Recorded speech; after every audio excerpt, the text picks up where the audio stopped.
Welcome to the Purpose Driven Executive Podcast, where we help you go from making your work your life to making your life work. We share true stories, interviews, and experiences that will help you, the hero, in your quest for passion and purpose. Higher purpose, higher productivity. This is the Purpose Driven Executive Podcast. All right. Purpose-driven executives, thanks for being a part of what we're doing today. I am going to introduce you to someone who has impacted me. And a lot of times I'm bringing people on who are where you're at and who are speaking from where you're at. But I'm bringing someone on today, I think, who can talk to where you're at and bring in some insight in terms of technology and communication and connecting with your people. We met, maybe a week or two ago now, and he's already made a difference with what I do. It is the one and the only, look him up on LinkedIn right now, Jonathan Mahan. Jonathan, welcome to the show, man. Hey, thanks for having me on here, Donnie. Definitely looking forward to this conversation. Absolutely. All right. So before we unveil you to the audience who hasn't looked you up on LinkedIn quite yet, who are you? Not allowed to tell us what you do, man. Talk to us about who is that masked man. Can't tell you what I do. That's an interesting way to ask that question, because you're right. We normally just answer with the more meaningless stuff. So I'm still, a fairly young guy, very ambitious, very interested in the world and everything it has to offer. I have a family that I absolutely love and adore, 2 girls and my wife. And one of the most enjoyable things of my life to this point, probably the most meaningful work I'll ever do, is actually getting to craft a human being, right? Through my words and my actions, I actually get to mold and sculpt a human being. And so far, she's only 4 years old, but she's turning out to be incredible, far more incredible than I am. I love it. That sounds like a kit you can pick up at the Walmart. Make a human, like a chia pet. But it's like, this is you're right. You are molding a human. Yeah. So that's quite a bit of fun. But yeah, I would say as far as who I am, I'm very much the ambitious, energetic, driven type. I don't necessarily know what the heck I'm doing all the time. I'm just out here to experience what the world has to offer and to try my hand at a little bit of everything. Hence why I'm doing this podcast interview with you, right? Look at that. Well, talk to me, man. Before we jump into what we have for the executives, this is, again, just keeping it personal, keeping it real. This is the purpose-driven executive. And so right now, as you would state it right now, we're taking a snapshot. We are freezing where we're at. And if I were to say right now, Jonathan, the purpose of your life, your purpose, what would you say it is? So actually a sales mentor of mine last year and I kind of had a really, really powerful talk. And one of the things that he recommended for me is that I get clear on, as I'm sitting in my deathbed looking back at my life, what are a couple things I really, really need and want to be true of my life, right? So I think that's how I'll answer this question, as far as what my purpose is. So, after I gave it some thought, there were 3 things I came up with in the last year and a half. I really haven't changed those. So for me to be able to look back on my deathbed and feel satisfied that I fulfilled my purpose in life, right? And that I lived the best life I could. I want it to be true that I gave everything all I had, right? I never held back. There's no instance where I look back and say, man, if I just thrown myself at that a little harder, right? And really given it some effort, I could have done so much more. I want it to be true that I was a real catalyst in other people's life, right? And in chemistry terms, right, the reason catalysts are so significant is it's possible to have ingredients, right, in a beaker, and there'd be a lot of potential in there for something to happen, but nothing can happen, right? It's not until the catalyst is introduced that those materials, those products, can actually fulfill what they're meant to do, right, and actually reach that desired outcome. So the catalyst is the thing that takes the potential that exists that's just not going anywhere and actually makes something happen. So I really want to be a catalyst because I see so many people with so much potential around me, and a lot of people need a catalyst to really achieve that potential. A lot of organizations need that catalyst to achieve that potential. So I want to develop my skills to the point where I can be that catalyst for people. And the third thing is I want to really show the world another way to live. There's so many instances when you're looking at psychology and social psychology and kind of studying sociology where you see people looking to each other for cues and figuring out what the proper behavior is and all engaging in a negative, destructive behavior. And a lot of times all it takes is one person to kind of be the one to stand out and say, actually, no, I don't think that's the way it should be, and I'm going to do it this way. And once that one person taking that brave step, a lot of people will follow suit a lot of times. But if that one person never says, hey, there's a different way to live, a lot of times people get stuck in these patterns, right? So I want to be that person who shows the world a better way to live, whether it's, the way I show up as a father, as a parent, or the way I express my masculinity, or whether it's the way I handle, boss to employee relationships, or the way I treat people around me of a lower status than me. Whatever it is, I want to be that one person that people look to and say, I've always felt that's a better way to do it, but just been too embarrassed to do it that way. So I've just gone with the crowd. But now that I see him living life this way, I think that's a better way to do it. I'm gonna do that too. So those are my 3 things, right? Jonathan, I love it, man. That is strong stuff. I always say, man, we need to be doing those things that we want to give others permission to do, and only those things, right? Yeah. And man, the expression of that freedom that you're sharing right now. And in determining, it's interesting when people look at vision, you'll go into a lot of places. You work in a sales environment. I've worked in, I work, I'm heavily laden with people with sales teams. And a lot of times what they're going for, Jonathan, is like, it's the car, it's the house, it's something that shows that they've acquired a certain status. But those things come and go. When we determine who we will be, that's the place where, first off, those things come and stay. But also, more importantly, you're satisfied with life. So I love that. I want to take you back to, you said the word catalyst.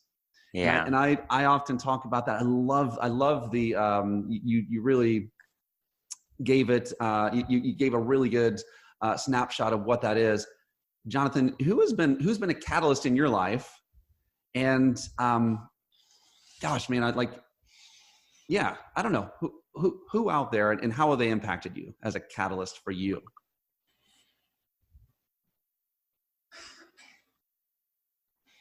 Interestingly enough, and this might sound like a lame, dorky answer, but probably the biggest catalyst in my life have been authors of books that I've read, right?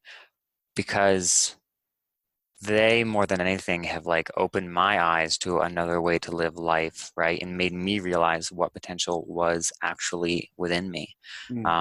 Some of the leaders here at BombBomb have definitely helped along that journey as well, right? And actually, our mutual friend Elise, to an extent, has helped with that too.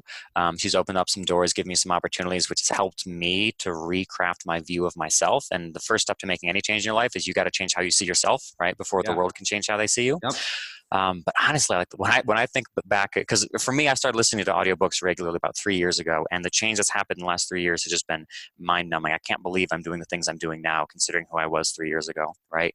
And the way I've always viewed it is rather than having to live one lifetime to get one lifetime's experiences and not knowing until the end all of that stuff that you wish you had known 40 years ago, through reading books, you get the chance to kind of skip to the end, to get a sneak preview of what those lessons are that you will have learned. And now I can still apply them now that I'm still in my 20s. So it's like cheating, really. I picture video games and cheat codes and that, right? Or those people who go to video game online forums and say, hey, I'm struggling. How do you fix this, right? And they get to take the knowledge of someone who's already done it and apply it to themselves. And I don't understand why in the world everyone doesn't do that. Because why would you stumble through this blindly and not know the answers till the end when you could just cheat and know the answers now and use that knowledge your entire life long? So, I mean, Brene Brown's a huge one, right? Her book, Daring Greatly. Give me some of these titles. Give me and by the way, this is like what I would call almost like we have 8 kids. I don't know if you knew that. And maybe I wouldn't be the best person to teach this kid soccer. I definitely wouldn't be. And so we get a coach, and that coach who has knowledge that I don't have can provide something that I couldn't provide as a mentor to my child.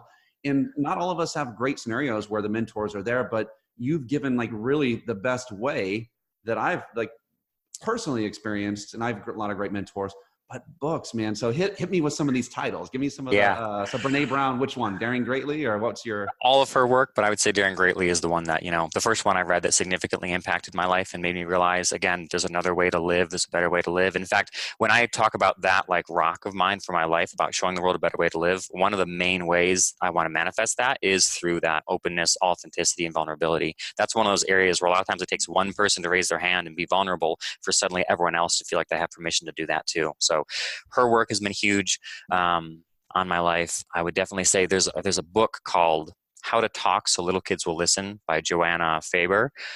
Oh my God, if you got little kids, like, again, this is one of those things where I'm like, you know what? By the time I was done raising my fourth kid, I may have figured these things out, but at that point it'd be too late to apply them. Where now here I am with my first kid, and I now get to have this knowledge. And it's like, dang, I literally get the knowledge of someone who spent the last 40 years researching this stuff and practicing this stuff, and I get to steal that knowledge with almost zero work and apply it to my kid. Right. That's not fair. Joanna Faber had to do 40 years of research to figure that out, and I got to do 8 hours of listening to figure that out. Right. That ain't fair at all, you know? So that's been huge in my parenting and really helped me enjoy being a parent more, right? So there's more joy moments, less stress moments, although of course there's plenty of both. So that's been an awesome one.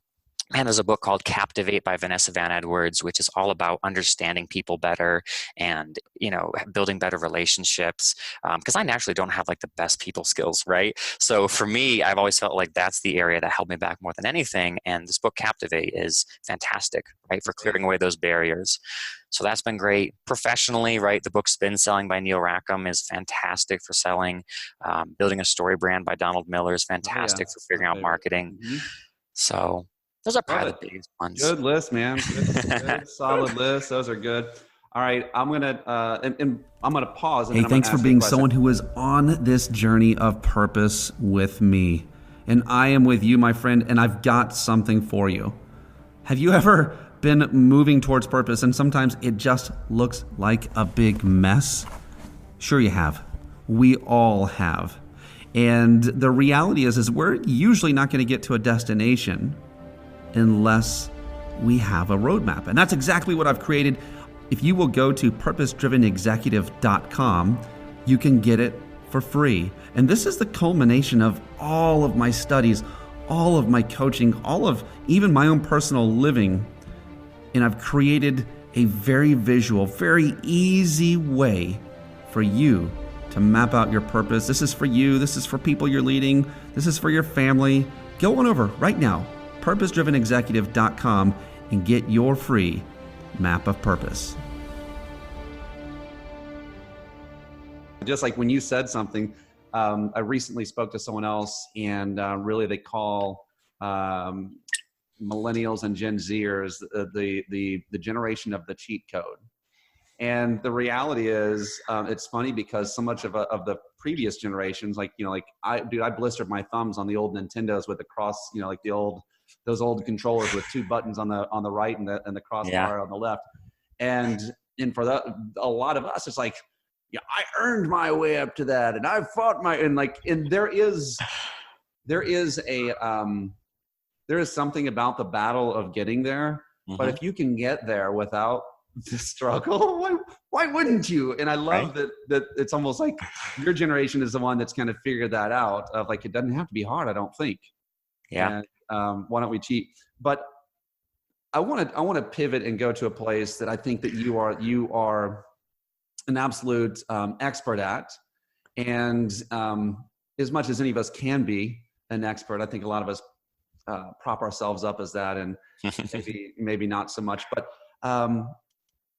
you said we all have a story to tell, and a lot of times we're telling that to ourselves, right? And the interesting thing is, I'm putting myself now, Jonathan, in the mindset of a leader. And now I'm not, this is a person where I don't probably have my own company, and it's just me. Maybe I work for someone else's company, or maybe it is my company, but I have many others. And I have to not just deal with a story that's going on between my ears, but the one that's going on between theirs as well. And a lot of times we hire them and then we ignore them. We think that they have the same thing that we do, but they don't.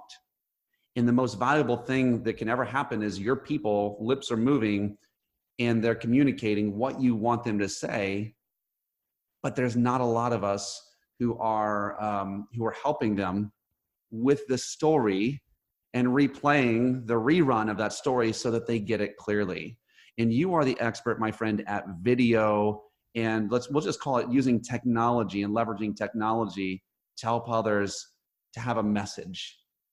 So is broadly or specifically, as you can imagine talking about that, I want you, man, to maybe share a little bit about, like, what are the methods you've seen? Talk to us about video and why video, why people need to be leveraging video, especially if they have maybe not everyone's under the same roof.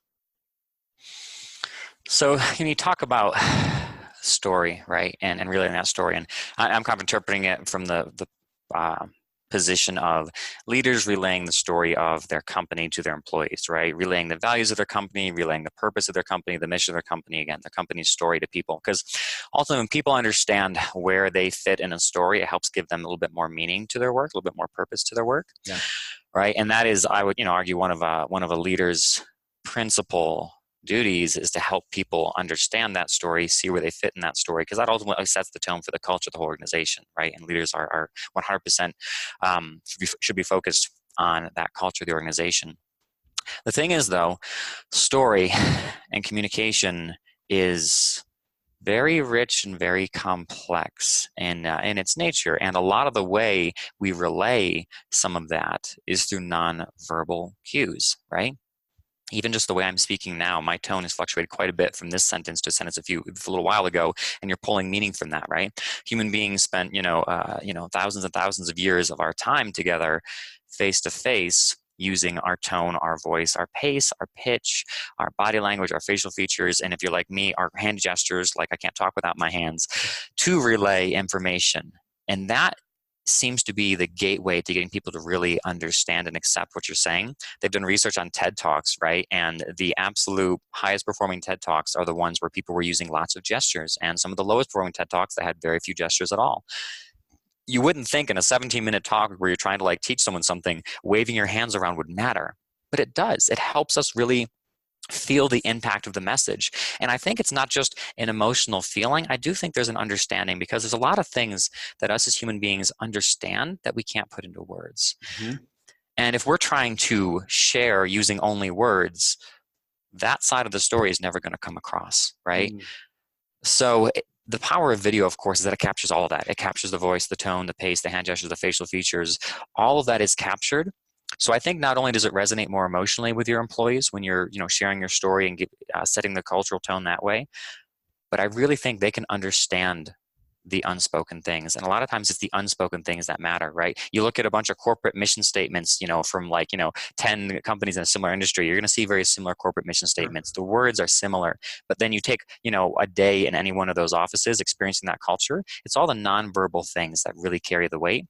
And if you are a leader of a team of 5, maybe video is less important because you see those 5 people every single day and you can use your actual body to convey that. But as the organization starts to grow, or if you have an organization that is spread out, right, and you have remote workers, it suddenly becomes so much more difficult to relay that story in a way that really hits home. And people hear your words and they'll nod their head, but if they can't get the whole communication, the whole picture that video shows, I don't think they're going to really own that story so much. They're not going to feel that story, right? It's going to remain your story, and they're just doing what you tell them versus them internalizing it as their own story. Absolutely. And I think all of us have had experience where someone has sent an email, right? And an email is completely devoid of any type of emotion. Yeah. And the reality is, especially if you're delivering news or criticism or anything like that, you really need to do it face to face. If you can't do that, there are ways that you can actually deliver those messages via video. And think about this. I can't remember now the name of the guy that did the study at GE, but it's less than 30% of an overall communication are the words. Less than 30%. That means if you only give people words, you're missing out on the other 70%, right? Yeah. And right, it is hand gestures, it is facial, it's what's happening here in the face. And the author, I can't remember, but there was a book I read called The Pin Drop Principle. And the idea is that there are 2 messages that we're sharing simultaneously. There's the one we're saying, and there's the one we're feeling. Yeah. And so video lets you do that. And it doesn't matter. Like you said, smaller teams might not need video so much, but man, I actually think that more video in a lot of places, if properly applied, it doesn't matter what your team size is, it's helpful. For sure. For sure. So what are some places? Give me some hows. Like, how have you seen this done? I know you mainly work in the world of sales and selling. Jonathan, if you didn't hear him earlier, he works with an awesome company that I'm now utilizing called BombBomb. And so I know you normally see this in the parameters of sales, but how have you seen this applied, or how can you imagine this applied from a leader or from a team perspective or from a culture enhancing perspective? Well, and that's it, right? I think most leaders do and certainly should see their number one goal is setting the culture and the tone for an organization. Because when you set that culture and that tone, you can attract the best people through your culture, you can retain the best people through your culture, and ultimately you can get the best out of people while they're there. I mean, there is a huge span between doing your job and keeping your job and being in good graces and maximizing your potential and pushing the limits of what you're capable of. There's a huge realm, right? And a lot of times leaders will just get employees who are doing their job and think, okay, well, that's all we can do. But I would say most of the people I see around me, and understand, I work at BombBomb, one of the companies with the best cultures around, and I still see people around me who I don't think are nearly maximizing their potential, who are nearly fully engaged, right, and delivering the best they can do for the organization. And again, we're one of the best companies there is out there. So I think as a leader, the extent to which your organization can grow and crush it and do new things and, find success comes down to the ability you have to create and maintain the right culture. And again, video is just a more effective way to do that. So for example, video is a great way to welcome new employees to the organization. So depending on the size of your organization, you might literally send every new employee a video of yourself, or maybe, just do it in batches, right? Each month say, hey, just want to announce everyone in the company, we had these 5 people join us, want to welcome them and stuff like that. But that immediately sets the tone. These new employees, because every time you start with a company, you're wondering, all right, this company seems pretty cool on the outside, but like once I get here, am I going to find all the dirt on them? And right, even myself, when I joined BombBomb, I read all the great, amazing reviews about BombBomb and how great a company it was. And I walked into it going, okay, well, that's cool. What's the real BombBomb like? Let's see, right? And I don't think it took very long for me to realize, oh no, that is the real BombBomb, right? That is actually legitimate. What you see, written online, it's not just a story we make up for ourselves as employees. It's the real way the company is. So, announcing new hires, offering congratulations, whether you're doing public congratulations or private congratulations. Again, a simple video conveys so much emotion. When you're delivering, news to the organization, whether it's good news or, just changes in your processes or even bad news for the organization, people pick up so much about the company based on how the leaders go about delivering the news, right? And again, if you can get everyone in a room and do this in person, that's best. However, if you have remote employees or have a large organization and that's not realistic, a video of yourself saying, all right, guys, we took a hit. Here's where we took a hit. Here's how we're going to have to rally. That sets the tone for that culture. And people pick up cues on that, right? Cues about, how the company handles failure and how the company handles accountability and how the company handles risks that were taken that didn't pay off, right? And those video messages honestly help people figure out what kind of organization they're working in, right? More than really anything else does. Here at BombBomb, our leadership very routinely sends out videos to announce updates and changes and surveys we're doing and, talking about bad news and good news and all of it. And most of us, have never had a chance to really interact very much with our CEO and founder, right? We got like 160 employees. So, a lot of us don't get that FaceTime. But I don't think there's a single one of us who would pass by our president or CEO and not, smile and wave and say hi and feel pretty relaxed. Because we see them so regularly on video, we know what type of people they are. Oh, absolutely. Yeah. Where I remember I used to work in Verizon, and every time some of the bigwigs would come by the store, it's like you'd give a stiff, awkward handshake, and the whole time you're sitting there going, okay, well, what do we do now? I got to make sure I don't do anything stupid, and I don't really know what to say to these people. And it was stiff and awkward and uncomfortable. Where I can walk by the CEO of my company and feel, fairly comfortable just saying hi to him. Hey, what's up, dude? What's going on? Right. So, everything, right? I've also seen here at BombBomb, we use it for thanking people, whether it's thanking individuals or even sometimes, the CEO will come out and thank the whole organization, right? I know a lot of our onboarding is video content, right? So again, rather than just reading through manuals, or let's be real, never reading the manual, you watch a series of videos which explains what the company is all about and tells that story. Every one of us gets a chance to watch a video of Connor, our CEO, talking about how BombBomb was born, what we had to do to get here, and why we exist. Mm-hmm. And again, there's so much emotion in that. Most people are pretty clear, by the time they're 7 days in as an employee, what we're all about, what our culture is like. So yeah, I mean, I would say everything about video helps you relay that tone, which helps you set the culture. Yeah, and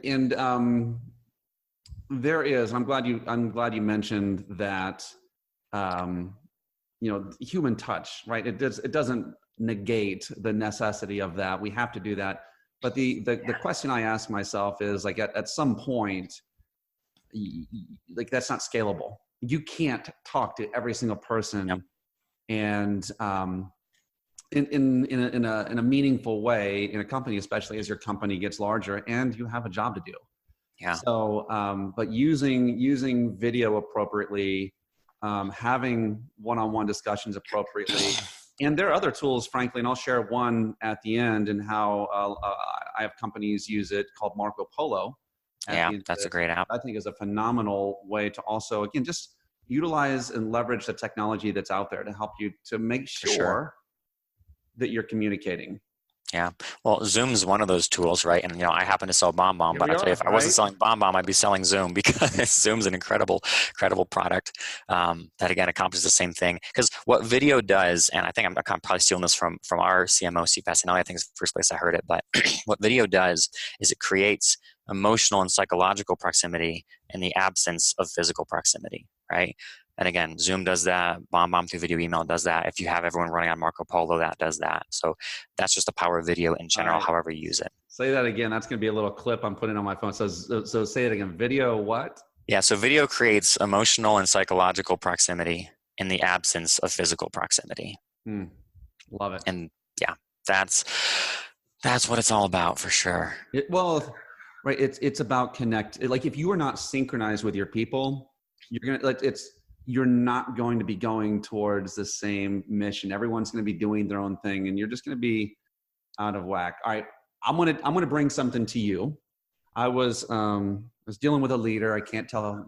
It was maybe a year ago, and this person, it was almost like a slight. I'm like, you need to be using video, and here's how you're doing. And so we kind of went through the things, and I'm like, I know, but I just don't like looking at myself in the camera like you do. And so I don't know if they're like saying I don't like how I look, or if they're saying like, oh, you're a narcissist. So yeah, of course you like seeing yourself on video all the time. And which it's not that at all for me. I mean, I'm okay. I don't mind looking at myself. but I want you to now take me into the mind, because getting started and using this, it can be like, it's like, I think video is the one thing, whether it's sales or leadership, people know they should be doing, but it just seems like a bear. Yeah. How can you take that bear down, man? Yeah, for sure. Well, where it stems from is we spend 99.99% of our life being on the inside looking out at the world, right? Very rare we're suddenly placed on the outside looking back in, and that's just weird, right? It is. And so there's the appearance thing, right? A lot of us too, another problem is that sound waves traveling through jawbones and flesh to an eardrum sound different than sound waves traveling through air, meaning your voice sounds very different than the voice you think you have. That was my big hang up, dude. When I first saw myself on video, I literally looked around at the people around me and said, guys, I'm so sorry. If you had told me my voice sounded like that, I would have stopped talking years ago. I wouldn't have put you through that, because that is hideous. Why didn't you tell me? I would have stopped talking and learned sign language out of courtesy to you guys, because that is a terrible voice. One of the first podcast interviews I did, it was actually last year with Elise Archer, and I remember listening to that podcast when it got aired, and I was really excited to listen to it. I couldn't wait to share it out to my network, and I listened to it, and I felt for a good hour this like embarrassment and this shame, and I didn't want to share it with people because my voice was so nasally and disgusting and awful, and I was just ashamed of it. And I was like, I don't want to share this. This is hideous, right? Which of course is ridiculous, because people know what I sound like. I post my videos on LinkedIn all the time. People I work with hear my voice all the time. It's not a secret. Jonathan, I can't hear you, bud. I don't know what just happened. I hit the mute button with my hand. Okay. Thank God for editing, right? We're going to go back to that place. You said that you're so excited. You're like, I don't want you to hear my voice. And so you hit mute on me. Ironic. All right. Yes. So I guess bring me to the psychology though, of like a new leader who knows they are, or even a salesperson, because salespeople, leader, and they know they have to, how can they overcome? And you've mentioned a couple of the barriers, whether it's like hearing my own voice or being on the inside versus the outside. what are some practical steps we can take to actually to use this stuff?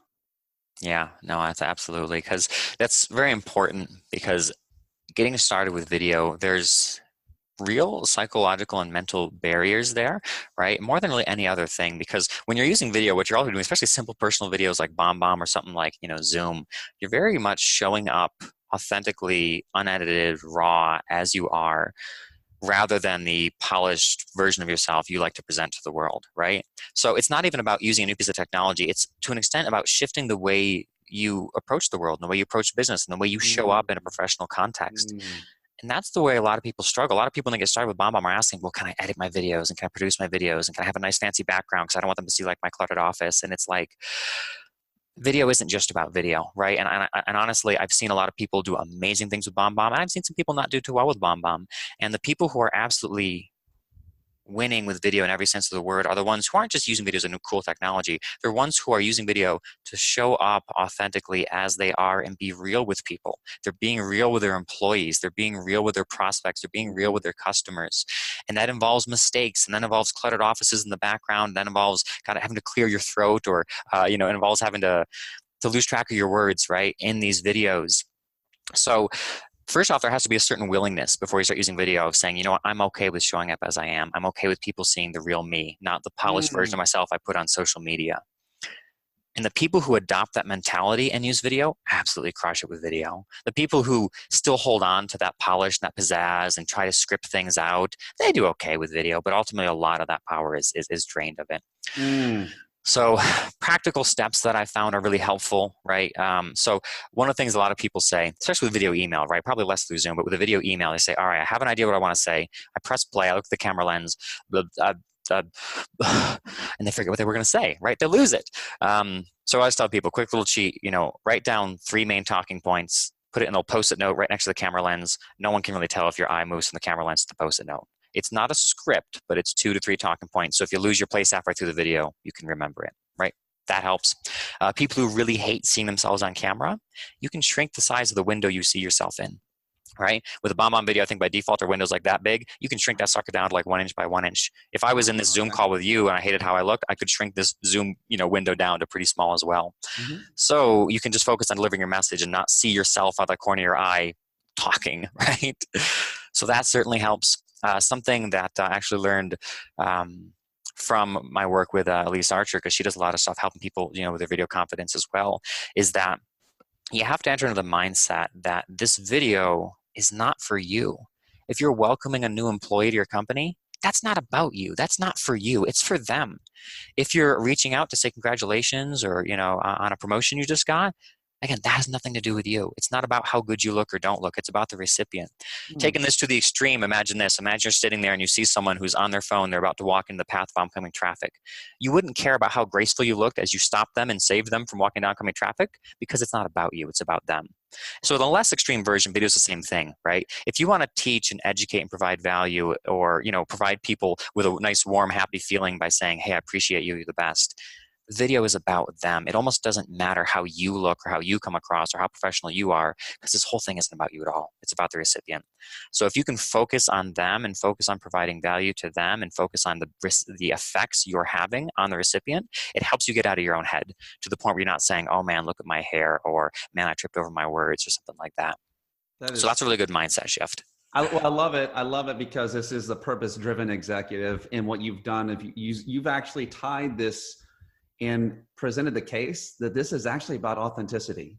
Yeah. And we're either showing up as ourselves, or let's be real, probably a variation of ourselves, because the self that you are now is a little bit different than you are when you're with your kid, right? So same guy, different version of that. But I love it, man. You are entering in as yourself. If we have to remember these roles that are so drastically different from our true self, the one that has to look perfect, and, first off, no one's interested. Yeah. We have a BS detector. We want real. Yeah. Next off, you're not inspiring anybody. You're just bringing fear to people. Oh yeah. I love it. Like being able to, just really connect with your authentic self and say, it's not about me, it's actually about you. And that's the reason why hopefully we're in business and we're in leadership, because it's not about us.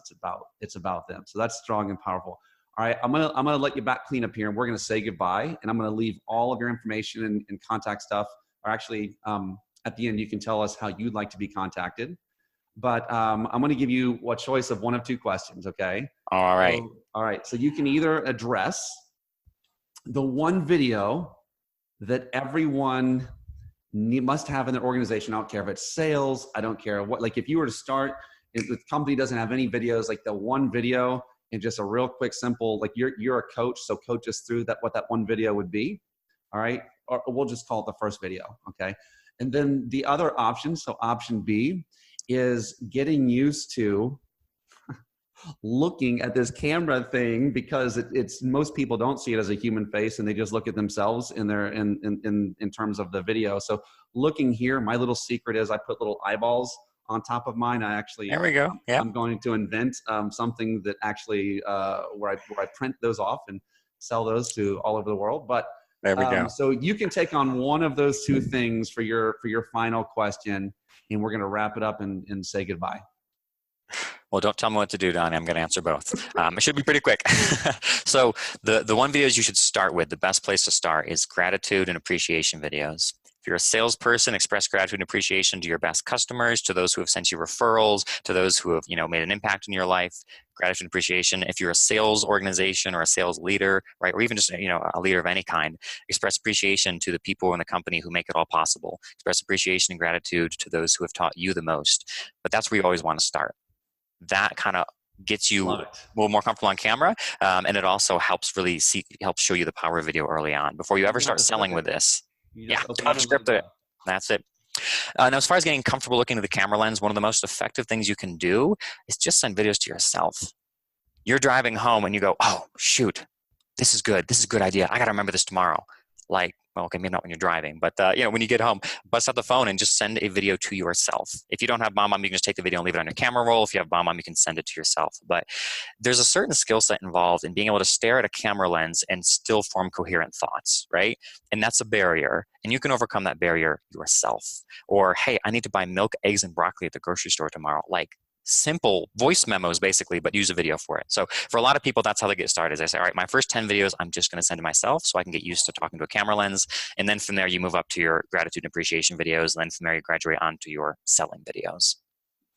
Love it. I love it. And actually, I'm going to end up with this. And by the way, I'm an advocate for you guys. I've been using some of the other free resources, and there are some free resources, Loom, I've used Vidyard.